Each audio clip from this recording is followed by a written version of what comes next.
জাতিকে জুলুম থেকে বাঁচাতে চাই, তবে রেড সিগন্যাল দিয়ে রাখছে, জুলুম করলে আবার আন্দোলন হবে। মুসলমানের আন্দোলন একদিন না, প্রতিদিন। মুসলমান জীবনে একবার দেয় না, বারবার। জালেমের বিরুদ্ধে বারবার। এই মোবাইল তোর কামটাই মিডিয়াওয়ালারা করতেছে না? এটা মোবাইলটা হাতে নিছো কি? এটা কাম, এটা আকাম। কাম তো করে মিডিয়াওয়ালারা, এখান থেকে সকালে ডাউনলোড করে নেওয়া যাবে না? কথা হয় না? এই বুদ্ধি না থাকলে কচু গাছ খোঁজ। তুই বাইসে আছো কেন? 24টা ঘন্টা মোবাইল নিয়ে মরে, খোদায় কানে দূরে নিয়ে এসে বেহেশতের বাগানে এখানে মোবাইল দেখায়। হুজুর আমার চিনেননি, আমি মোবাইলওয়ালা।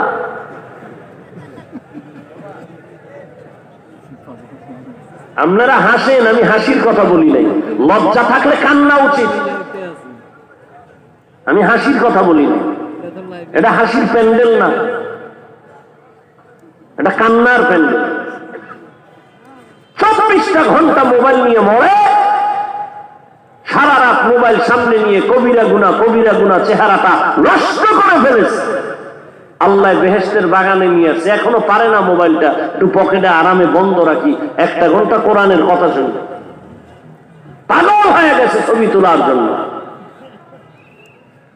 সরকারের কোনো প্রয়োজন ছাড়া, মদিনার ওয়াদার ছাড়া ভিন্ন কোনো কারণে ছবি তোলা 1000 কোটিবার হারাম, কবিরা গুনাহ। পাগল ছবি তোলার জন্য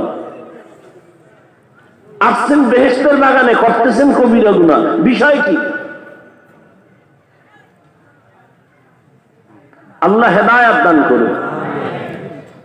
সেদিন এক বদমাস কান্দের উপর হাত দিয়ে ছবি তুলে, আর হুজুর এই উসিলায় যদি আল্লাহ মাফ করে। কেমন জুতার বিটা দরকার। বাথরুমে বাইরে সামনে একজনের মোবাইল দিয়ে, কি সেলফিটা ভিতরে আইলি না কেন?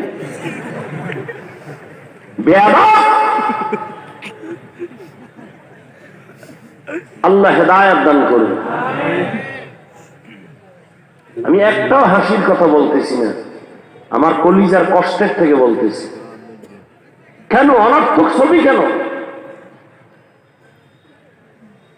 এই জন্য তো ওয়াজ হইতেছে প্রতিদিন, মানুষও কম হয় নাই। লাভ কি? ফজর পড়ে নাই, জহুর পড়ে নাই, আসর পড়ে নাই, মাগরিব পড়ে নাই, এশা পড়ে নাই। কি এই ওয়াজ দিয়ে কি হবে? বাসায় দেখুন, ওরে আল্লাহ বিশাল মানুষ, কি লাভ কি? মসজিদ সকালে খালি, লাভ কি? এই চাপাবাজি দিয়ে কি লাভ হবে? জান্নাতে যাবে 1 দল, জাহান্নামী 72 দল। বেশি লোক হওয়া এটা সফলতা না, ফজরে মসজিদে হাজির হওয়া সফলতা। আল্লাহ হেদায়েতের দৌলত দান করে। জবান এমন একটা মারাত্মক অস্ত্র,